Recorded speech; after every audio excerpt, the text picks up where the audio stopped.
कुछ स्टेट्स में पहली बार एमसीसी के बाद भी सेंट्रल पैरामिलिट्री फोर्सेज रहेंगी, ऐसा निर्णय लिया है, जिसमें आंध्रा भी शामिल है, बंगाल भी शामिल है, यूपी भी शामिल है, मणिपुर भी है। जहां जहां हमें संभावना है तो बंगाल में भी पर्याप्त मात्रा में पोस्ट पोल पैरामिलिट्री फोर्सेज रहेंगी। हालांकि वो राज्य सरकार के अधीन रहेंगी क्योंकि लॉ एंड ऑर्डर उनका काम है, और हमें कोई शक नहीं है कि राज्य सरकार और ये इन पैरामिलिट्री फोर्सेस की मदद से पोस्ट पोल वायलेंस को रोकने में हम पूरी तरह से आश्वस्त हैं, वो तैयार रहेंगे और कोशिश करके उसको रोकेंगे भी। जे.एंड.के में आपने पूछा, मैं 2 बार बता चुका हूं, जे.एंड.के की जो स्टोरी है वो एक बहुत ही आशा देने वाली स्टोरी है। एलडब्ल्यू एरियाज की, मणिपुर की, इन सब जगहों की जो एक ये दिखाती है कि लोग कितना ज्यादा डेमोक्रेटिक प्रोसेस में पार्टिसिपेट करके आगे आना चाहते हैं। I wish these long queues, वो मैंने एक फोटो दिखाया था बच्ची का, वो जो आंखों में चमक थी वोट डालने के समय में, वो बरकरार रहे, लोग आपस में ना लड़ें, और जो उन्होंने इच्छा दिखाई है उसको हम बहुत जल्दी पूरा करें कि वो अपनी गवर्नेंस अपने हाथों में लेके अपने से चुन के कर सकें। We will very soon start that process of assembly elections in J&K. We are very enthused. It is one of our most satisfying moment for all of us, for the entire nation, and especially for us in the commission, that we could kind of ensure this, and we will start that process very soon. आपने पूछा postal ballot के बारे में कि हमने उसका जवाब नहीं दिया। देखिए, पोस्टल बैलेट की जो स्कीम है उसका रूल है 54A, which was introduced in 1964 in the act. उस समय में बहुत सारे पोस्टल बैलेट्स नहीं थे। उस समय में सीनियर सिटीजन्स नहीं थे, पीडब्ल्यूडीज नहीं थे, ईटीपीबीएस भी उस तरीके का नहीं था। तो धीरे धीरे संख्या बढ़ रही है, और for an inclusive election it is necessary that we extend this facility. जैसे पिछली बार आप ही ने कहा था कि आप लोगों को ये फैसिलिटी नहीं है, हमने जाके एनेबल की, सबको मिलनी चाहिए, एसेंशियल सर्विसेज वालों को मिलनी चाहिए। लोग कहते हैं हमसे हमें वोट देने का अधिकार क्यों नहीं, नर्सेज, डॉक्टर्स, बहुत जगह से बात आती है। हम वी आर ट्राइंग, हमने तो रिमोट वोटिंग में जो लोग घर से बाहर चले गए उन तक के लिए प्रयास करने की कोशिश की थी, जो अभी समय नहीं आया। तो ये जो एक्ट कहता है, जो रूल कहता है, वो क्लियर कहता है कि postal ballot counting will start first. So on all centers in the country it will start first, no doubt about it. After only half an hour would start the EVM counting. So there are 3 countings which are happening simultaneously, and it is happening. It happened in 2019. It happened in all the 2022 elections of the states held thereafter. It happened yesterday also in case of Arunachal and Sikkim. हम mid course नहीं बदल सकते कुछ भी, और क्यों नहीं बदल सकते? Because it is compliant with the rule. क्या कहता है कि तीनों स्टार्ट होंगी और उसके बाद निर्विरोध तरीके से लास्ट तक कंटिन्यू करेंगी, पोस्टल करेंगे, वीवीपैट की पर्ची का गिनना शुरू हो जाएगा. और आप लोगों की जनरल जानकारी के लिए almost majority of the booths में पोस्टल बैलेट की संख्या कम है, तो वो वैसे ही ऑटोमेटिक पहले खत्म हो जाएगा. It will continue like this. This is what I wanted to say. 2 प्रश्न पूछे आप लोगों ने कि हम आरोपों को नहीं रोक पाए. किसने पूछा था? आरोपों को नहीं रोक पाए, आपने पूछा था. और एक और प्रश्न पूछा था कि जो अटैक्स और चैलेंजेस हमारे ऊपर हुए उनको भी हम कुछ नहीं कर पाए. मैं सोचता हूं कि इस बात का जवाब देना तो चाहिए. तो स्लाइड दिखाता हूं आपको, क्यों नहीं रोक पाए.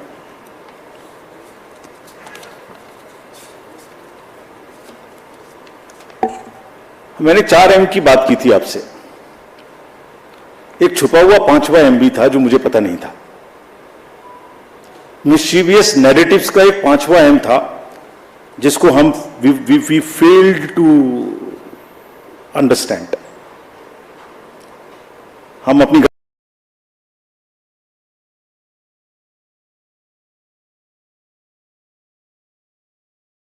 मिस्चीवियस नैरेटिव्स का एक पांचवा एम था जिसको हम वी फेल्ड टू अंडरस्टैंड। हम अपनी गलती मानते हैं, हमने fake news, fake narratives, political parties के बीच में चलेंगे, उनको लड़ाएंगे, किसी की पिक्चर किसी से लगाएंगे, ये सोचा था, उसको रोक दिया। हिंसा रोक दी, मनी रोक दी, मिस इन्फॉर्मेशन वहां रोक दी, एमसीसी भी बाय एंड लार्ज रोक दी, ये नहीं रोक, इसको पता ही नहीं था। तो आज पिक्चर दिखाता हूं आपको कि इसमें क्या था।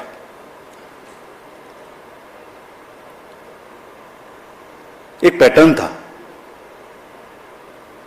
सब बह गए उसमें और हम समझ ही नहीं पाए क्या हुआ। इलेक्शन कराएं, ये जो जितने लोग जीप ले लेके और ईवीएम्स ले लेके जा रहे थे धूप में, उनको देखें या इससे लड़ें। क्या था पैटर्न? पहले केस आता है इलेक्शन शुरू होने से पहले कि वोटर लिस्ट खराब है। पैटर्न देखिए, कंट्री को देखना चाहिए ये पैटर्न। मैंने कहा था एक बार पहले भी 16 मार्च में कि झूठ का एक बाजार है, उसमें बड़े गुब्बारे हैं जो फटते हैं, मैंने बताया था एक बार, लेकिन ये नहीं पता था कि वो हमारे ही सिर पे पड़ जाएंगे। ये नहीं पता था मुझे कैसे फटे, मैं बताता हूं। पहले वोटर लिस्ट आया, गलत है गलत है गलत है, केस चला बहुत लंबा, 15 दिन तक हमने इतना मोटा एक एफिडेविट बनाया, जवाब दिया। बाद में हुआ कि नहीं सब ठीक है। बताइए ना हमें, जब अभी चुनाव नहीं हो रहा, जैसे कल से खत्म हो जाएगा, कि कहां की खराब है? कोई जगह की बताइए, हमें आके बताइए कि वहां की खराब है। 2-4% हो सकती है, 2-4-5 लोग गांव में हो सकते हैं, मैं दावा नहीं करता, बट 95-98% कहीं बताइए जहां गलती है। नहीं, उससे चुनाव से तुरंत पहले आया कि कुछ लग जाए चिंगारी तो शायद कुछ खेलने का मौका मिले। चलिए, चुनाव शुरू हो गए तो ईवीएम शुरू हो गया, फिर केस आ गया। ये कौन सा केस था? Let us see this, I am very serious about it. And ये क्या कर सकता था ये भी बताता हूं आपको, कैसे देश में एनार्की फैला सकता था ये। जो पॉलिटिकल कंटेस्टेशन इतना हैवी है, वर्कर चार्ज्ड है, पॉलिटिकल एजेंट्स जो वर्कर जा रहा है फील्ड में, कैंडिडेट्स, सब में एक प्रतिस्पर्धा है, एक भावना है, और उनको अगर ये पता लगे कि आपके साथ गड़बड़ हो सकती है तो वो देखिए क्या भावनाएं फैल सकती हैं, क्या आग लग सकती है। सो 2023 का एक केस था जो उस समय पड़ा हुआ था, और हमारा रिप्लाई पड़ा हुआ था उसका उसी समय का, चुप। कब आया वो? पहली फेज से 4 दिन पहले।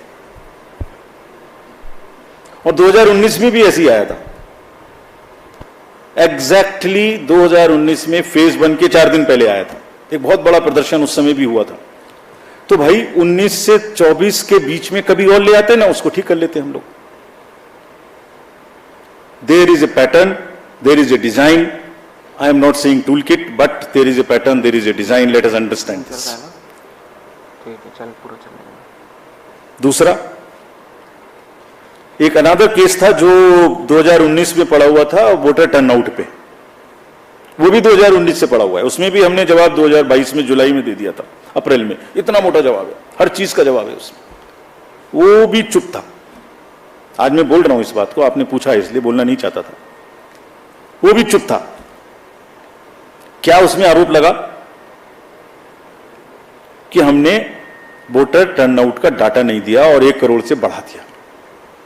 यही तो आरोप था। समझ ही नहीं पाए हम। देखिए, आपको दिखाता हूं कैसे ना हमने वोटर टर्नआउट देने में देर की, और ना वोटर टर्नआउट का डाटा 1 नंबर से भी बढ़ सकता है। I will show you right now. ये वोटर टर्नआउट ऐप आप सब लोग देखते होंगे, देखते हैं। हर दिन का जैसे आपको पता लगता है ऐसे हमें पता लगता है, बिकॉज ये 10 लाख बूथ से इसकी एक पैटर्न है। ये नीचे बूथ से धीरे धीरे ऊपर उठता है, उठते अगले दिन शाम तक जाके जितने 17C का टोटल है वो हो जाता है। कोई जो वो मैं पार्टीज दिखा रहा था, कोई मिट्टी से निकल के आ रहा है, कोई कहीं से निकल के आ रहा है। एवरी मोमेंट देखिए, एक जो राइट साइड में दिखाया है, मैं एक एग्जाम्पल दिखाता हूं आपको। ये फेज 1 का एग्जाम्पल है। 78 पॉइंट, सब किसी भी स्टेट का चेक कर लीजिए, अभी भी नेट पर है, अभी भी हमारी वेबसाइट पे है। 78.26 वॉज सपोज असम। तो अब इधर आइए लास्ट बट 1 में, उसको पीसी में देख लीजिए, पीसी वाइज में भी वही है, पीसी के नीचे असेंबली वाइज वही है। Assembly wise, PC wise, state wise data was always available at every moment. पहली फेज में सिर्फ क्या नहीं था, और ये चल रहा है पिछले 20-30 इलेक्शन से, ऐसे ही चल रहा है 2019 के बाद से। क्या नहीं था? जो पीसी और एसी का स्टेट वाइज टोटल है वो टॉप पे नहीं था, बस उतना सा नहीं था। अरे इलेक्टर्स का नंबर है, परसेंटेजेस हैं, तो टोटल नंबर निकाल लो भाई, अगर नहीं है तो गलती कैसे हो जाएगी? तो माहौल क्या बना? 1 करोड़ वोटर बना दिए।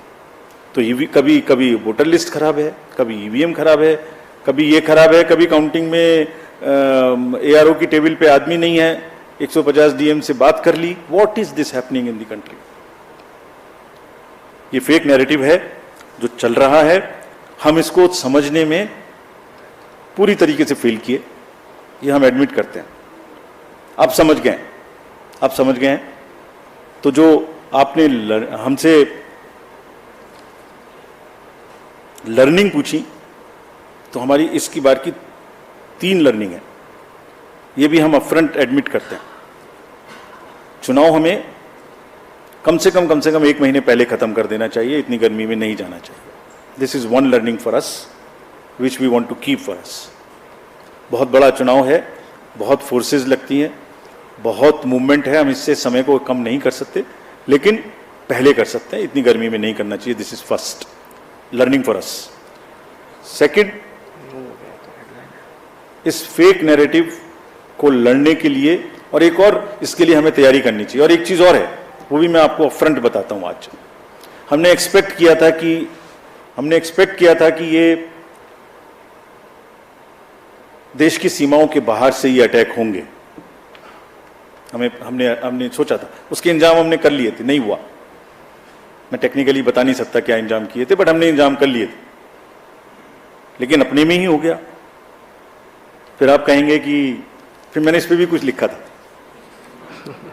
कहे तो मैं सुनाता हूं।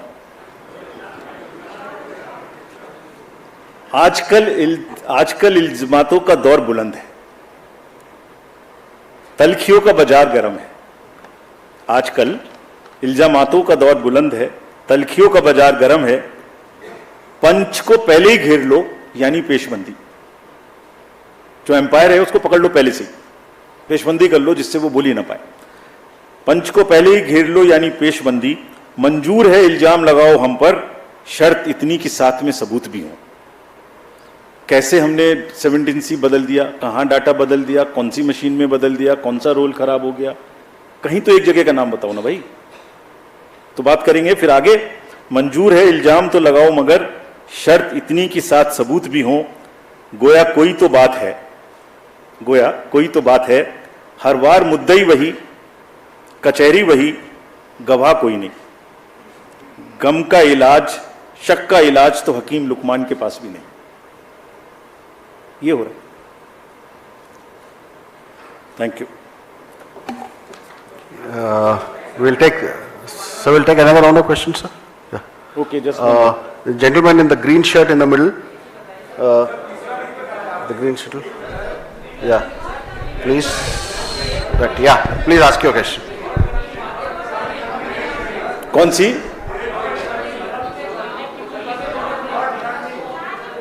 Learning, correct. सॉरी, 2 बताई ना मैंने, नहीं 2 बताई। एक गर्मी में हमें पहले करना चाहिए, एक ये फॉल्स नैरेटिव को लड़ने के लिए we should be far more prepared, और एक और लर्निंग है हमारी,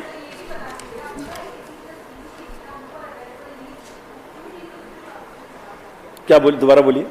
कहा सब कुछ वोटर ऐप पे अवेलेबल था, एक्सेप्ट कि एसी प्लस पीसी का जो डेटा था वो सबसे ऊपर नहीं दिख रहा था, तो इस पे भी सवाल उठेगा कि क्यों नहीं दिख रहा था। बता देता हूँ, ये भी बता देता हूँ आपको। अच्छा है आपने ये भी पूछ लिया। पीसी का पूरा डाटा परसेंटेज में दिख रहा था, एसी का पूरा डाटा परसेंटेज में दिख रहा था। उनको टोटल, देखिए 2 चीजें वहां पर, उनको टोटल करके स्टेट का नहीं दिख रहा था, सेकंड फेज से वो भी दिखना शुरू हो गया। It was phase wise. It was never thought भी देखिए पूरा चुनाव जो है वो असेंबली और पार्लियामेंट की एक व्यवस्था है, उस पे चलता है।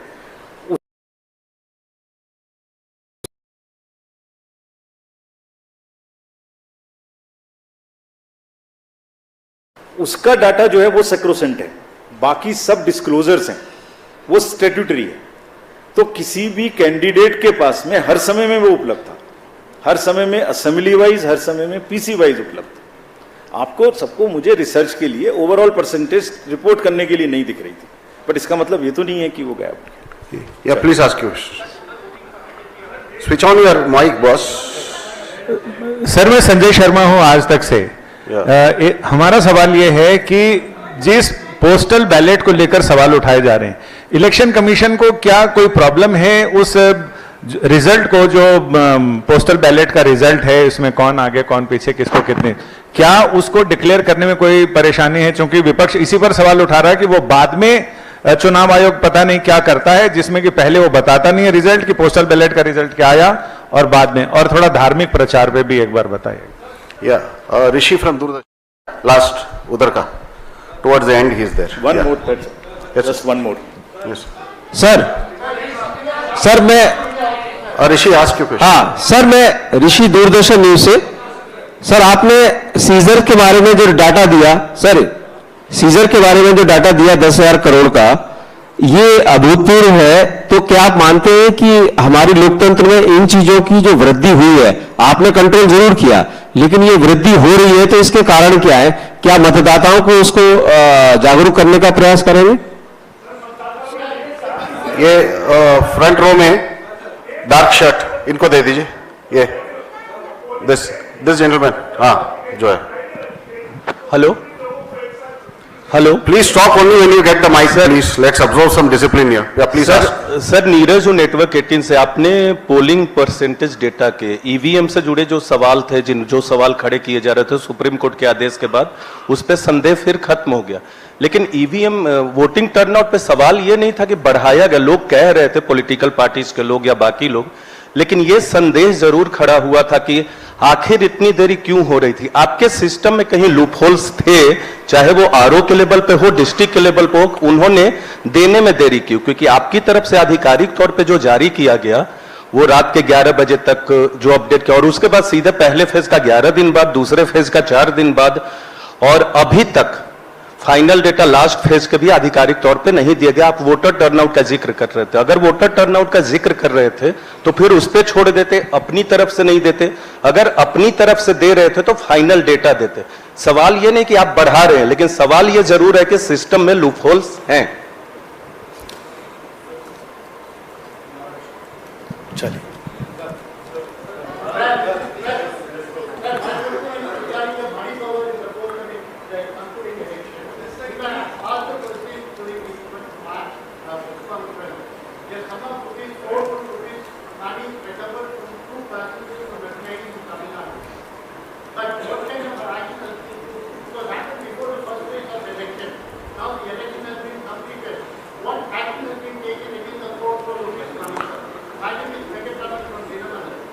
CEC will answer questions now. Please hold on. so now let me answer this last batch of questions.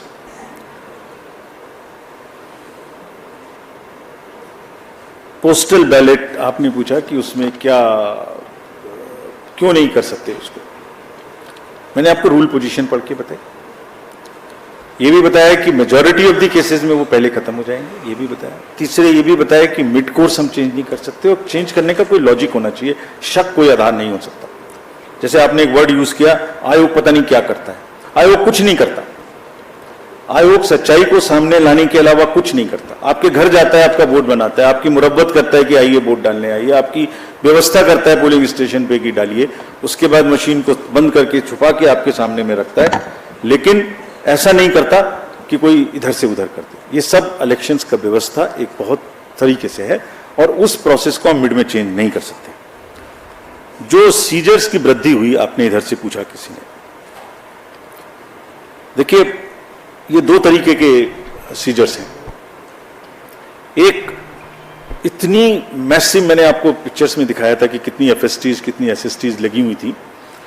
ये एक उनका जो एक्स्ट्रा विजिल है, उसमें जो भी गलत हो रहा है वो पकड़ में आ जाता है कि ये वो वाली चीजें हैं। एक वो है, दूसरी चीजें जो डायरेक्टली इलेक्शन से रिलेटेड है। दो किस्म की चीजें। So what ever wrong is happening in the society in term of drugs, in terms of Boolean, in terms of liquor, that all gets attention, and because of our activeness it gets caught. So निश्चित रूप से awareness की जरूरत है और उस awareness का ही असर है कि टू प्रोंग्ड स्ट्रेटेजी, एक तो स्ट्रिक्टनेस और दूसरे अवेयरनेस। इसीलिए आपको इस बार इस तरीके की पिक्चर्स और इस तरीके के न्यूज देखने को नहीं मिली कि यहां ये बट रहा था, जैसे मैंने बताया। That is the second point.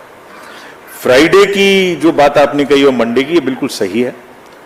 जैसे मैंने कहा कि ये भी एक लर्निंग का पार्ट है कि इलेक्शंस गर्मी से थोड़ा पहले होने चाहिए और फ्राइडे और मंडे को भी नहीं होनी चाहिए, क्योंकि बहुत लंबा ब्रेक मिलता है। हमने सारे जितने पुराने 10-12 असेंबली इलेक्शंस हुए सब में ऐसा ही किया था। ये इतनी बड़ी एक्सरसाइज है, कभी त्योहार है, कभी छुट्टी है, कभी सीबीएसई है, कभी फोर्स का मूवमेंट है, हम नहीं कर पाए। लेकिन थ्योरेटिकली बात सही है कि हमें ये करना चाहिए। टोटल वोट हमने 7th फेज की परसेंटेज नहीं दी। कब हुआ 7th फेज? फर्स्ट को हुआ, आज थर्ड है, रीपोल हो रहा है। आप भी ऐसे प्रश्न पूछते हैं जिसका जवाब देना मुश्किल है। रीपोल हो रहा है आज। पहले दिन रात को 12 बजे, 1 बजे, 3 बजे तक किसी एक पोलिंग स्टेशन पे, किसी एक काउंटिंग सेंटर पे जाके देखिए, आप लोग गए होंगे। 3 बजे, 4 बजे, 5 बजे सुबह तक लोग आते हैं। आने के बाद सबसे पहला काम होता है कि किसी तरह से वोटिंग मशीन को अंदर जमा कर दो, ऐसा ना हो ये गायब हो जाए, कुछ प्रॉब्लम हो जाए। कैंडिडेट के सामने सबसे पहले उसको स्ट्रांग रूम में जमा करते हैं। 6 बजे जो चढ़ा दिया वोटर टर्नआउट ऐप पे, उसके बाद 3 बजे, 2 बजे, 1 बजे, जितने बजे भी लौटे। उसके बाद अगले दिन सुबह उठ के बिना सोए 1 बजे वो फिर से आके वापस बैठ जाते हैं स्क्रूटनी करने। उसके बाद डाटा भरना शुरू करते हैं। उस दिन पता लगता है कि सेकंड डे है, वो थर्ड तब पता लगता है कि रीपोल तो नहीं होना। कल पता लगा रात को कि वेस्ट बंगाल में 2 रीपोल होने, आज हो रहे हैं। कहां से डाटा दे दें? 4th डे दे देंगे आपको। सारी फेज में 4th डे दिया है। खाली नैरेटिव्स को प्लीज समझने की तो कोशिश करिए। ये अफवाहें हैं। पहली फेज का जरूर वोटर टर्नआउट ऐप का डाटा, जबकि मिनट असेंबली और पार्लियामेंट वाइज अवेलेबल था। कुछ न्यूज़पेपर्स ने सेकंड डे रिपोर्ट किया है 64%। So, thank you very much. Thank you, sir. That brings us to the end of this press conference. Thank you for that comprehensive briefing, sir. I thank the Commission and the media for attending this presser. Please welcome to a simple lunch which is arranged for you. Thank you.